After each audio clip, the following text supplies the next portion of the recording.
Comment se sentir utile? Il est important de considérer tout d'abord la pluralité des situations, la diversité des attentes et des besoins, la différence des conditions de vie et tout simplement l'état d'esprit de chacun. Vous n'êtes pas égaux et vous n'en êtes pas au même stade de réflexion et d'aspiration. Toute personne doit aller dans son rythme et avancer au fur et à mesure, en fonction de son environnement et de son contexte. L'importance est de se sentir en phase avec soi-même, de se sentir bien, de se sentir utile finalement. Et se sentir utile a de nombreux avantages.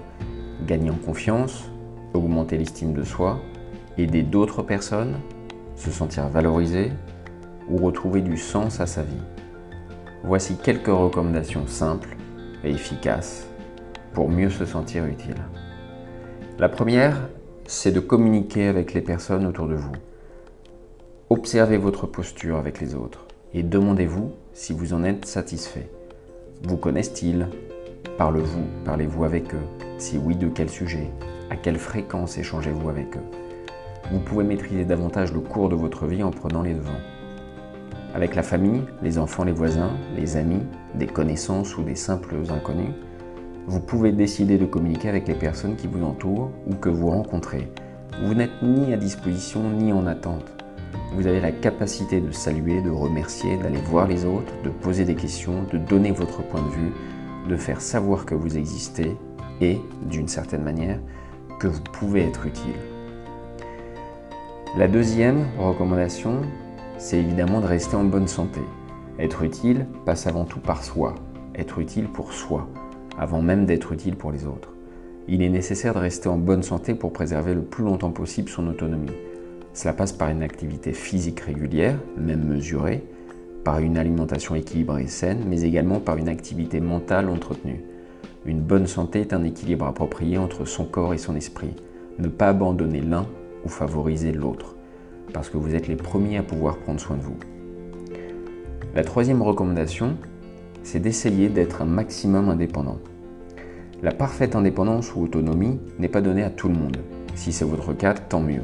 Être indépendant ou autonome n'est pas uniquement lié à son physique ou à son mental, c'est aussi une question de mise en action. Faire ses courses, s'occuper de ses documents administratifs, entretenir sa maison, prendre sa voiture, voyager, aller sur Internet ou sur les réseaux sociaux, faire du sport, avoir une passion ou s'engager dans une association. Tous ces signes mènent à reconnaître sa capacité à pouvoir agir sur sa vie sans dépendre de quelqu'un d'autre ou de quelque chose d'extérieur à soi. Cela ne veut pas dire que vous n'avez pas besoin de quelqu'un ou vous n'avez besoin de personne. Cela montre que vous pouvez également vous débrouiller seul et que par conséquent, vous pouvez aussi être utile aux autres. Quatrième recommandation, celle de faire partie d'un groupe, un collectif, bienveillant et sécurisant, rassurant en général.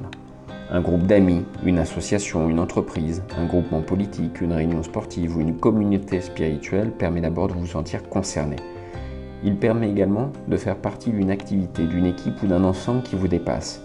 Vous n'êtes pas inférieur, mais vous en faites partie.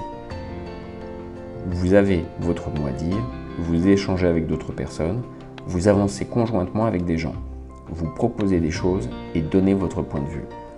C'est-à-dire que vous comptez sur les autres et les autres comptent sur vous. Cinquième recommandation, celle d'être dans l'action. Agir, agir, agir. C'est avant tout agir pour soi.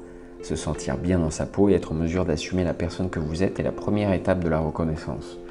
Être reconnu pour ce que vous êtes et ce que vous faites n'a rien d'égocentrique, mais on reconnaît votre engagement, votre personnalité ou votre histoire, votre vécu. Sans rechercher forcément une quelconque appréciation, être dans l'action permet de vous sentir vivant. Être dans l'action, c'est enfin une manière de donner. Et plus vous donnez, plus vous recevez. Sixième recommandation, et dernière recommandation, posez des questions. Personne ne sait tout et ne connaît tout. Osez poser des questions à toutes les personnes que vous croisez. Intéressez-vous à ce que les autres sont ou font. Cultivez votre envie d'en savoir toujours davantage. Poser des questions permet de se poser soi-même des questions et de se nourrir d'autres personnes qui ont tant à vous apporter. Vous avez l'impression que personne ne vous pose des questions? Ce n'est pas grave. Posez-vous des questions commencez à poser des questions aux autres et vous verrez qu'ils commenceront à vous poser aussi des questions. Restons humbles, restons curieux.